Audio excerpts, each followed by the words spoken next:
নমস্কার, কেমন আছো সবাই? আমার নতুন আরেকটা ভ্লগে তোমাদের সবাইকে অনেক অনেক স্বাগত জানাই। এখন সকাল 7টা মতন বাজে। তো আজ আমাদের মানালিতে লাস্ট দিন, আর এটা হচ্ছে মানালির হোটেল থেকে সামনের ভিউটা।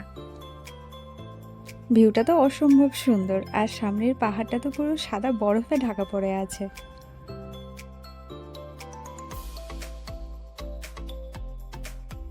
আজ সারাদিনটা আমরা কুল্লুতে ঘুরবো, দেন রাতে আমাদের চণ্ডীগড় থেকে ট্রেন রয়েছে।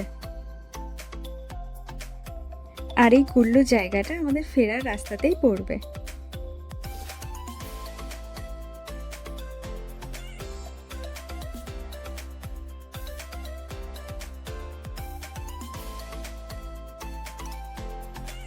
হোটেল থেকে ব্রেকফাস্ট কমপ্লিট করে দেন বেরিয়ে পড়েছি কুল্লুর পথে।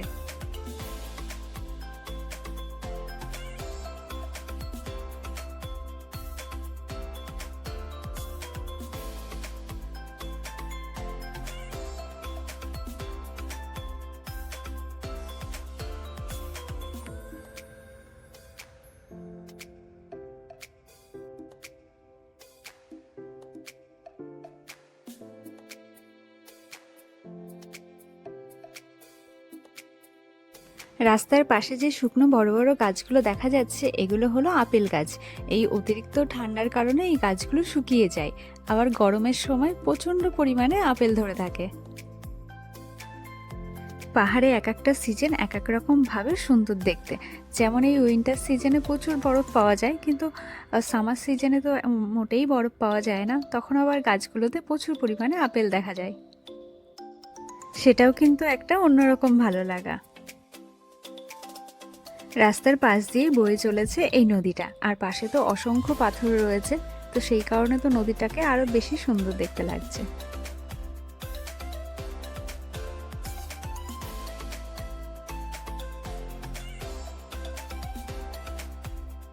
আর এই চলতে চলতে দেখা মিলল ওই প্যারাশুটের, যেটা একটা রেড স্মাইলি হয়ে রয়েছে। তো মেয়ের তো দেখে ভীষণ পছন্দ হয়েছে, ও তো বায়নাও কিছু শুরু করে দিয়েছে যে আমি উঠবো। যেহেতু টিভিতে দেখতে পায়, সামনে তো কখনো দেখেনি, তো সেই জন্য সামনে দেখতে পেয়ে ও তো ভীষণ এক্সাইটমেন্ট হয়ে গেছে। কিন্তু এগুলোতে আমরা একটু ভয়ই পাই, যেহেতু যে কোনো সময়ই তো দুর্ঘটনা ঘটে যেতে পারে। তো একটু বুঝিয়ে বলার পর ও ব্যাপারটা একটু বুঝেও গেছিল, দেন তারপর আর ও বায়নাটা করেনি। প্যারাশুটটা দূর থেকে দেখতে কিন্তু ভীষণই ভালো লাগছে, আর মাঝ আকাশে মনে হচ্ছে যেন একটা বেলুন উড়ে বেড়াচ্ছে।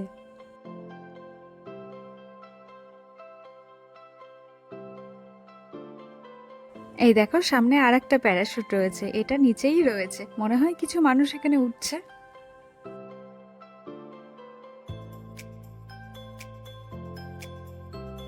আর ওই দেখো দূরে মাঝ আকাশে প্রচুর প্যারাগ্লাইডিং করছে।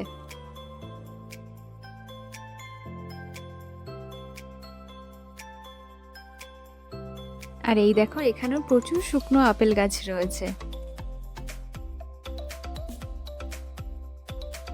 পৌঁছে গেছি আমরা কুল্লুতে, যাব একটা পার্কের মধ্যে, আর এই হচ্ছে পার্কের মেন গেটটা। টিকিট কেটে নিয়ে দেন চলে এসেছি আমরা পার্কের ভেতরে। পার্কের ভেতরে মেনলি বাচ্চাদের কিছু খেলনার জিনিস রয়েছে, আর কিছু ফুল গাছ বা সাজানোর কিছু এরকম রয়েছে। আর মেনলি আমরা যে কারণে এসেছি সেটা হচ্ছে নদীর পাড়টাতে যাওয়ার জন্য। যে কোনো জায়গা থেকে তো নদীর পাড়টাতে নামা যাবে না, তো এখানে সেই ব্যবস্থাটা আছে যে নদীর পাড়টাতে যাতে একটু সময় কাটানো যায়।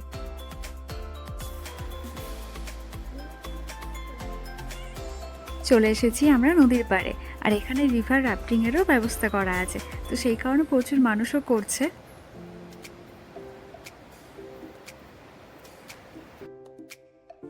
রাফটিং করলে পরে জামা কাপড় তো ভিজে যাওয়ার চান্স রয়েছে প্রচুর, আর যেহেতু প্রচণ্ড ঠান্ডা, তো সেই কারণে আমরা এটাকেও অ্যাভয়েড করলাম।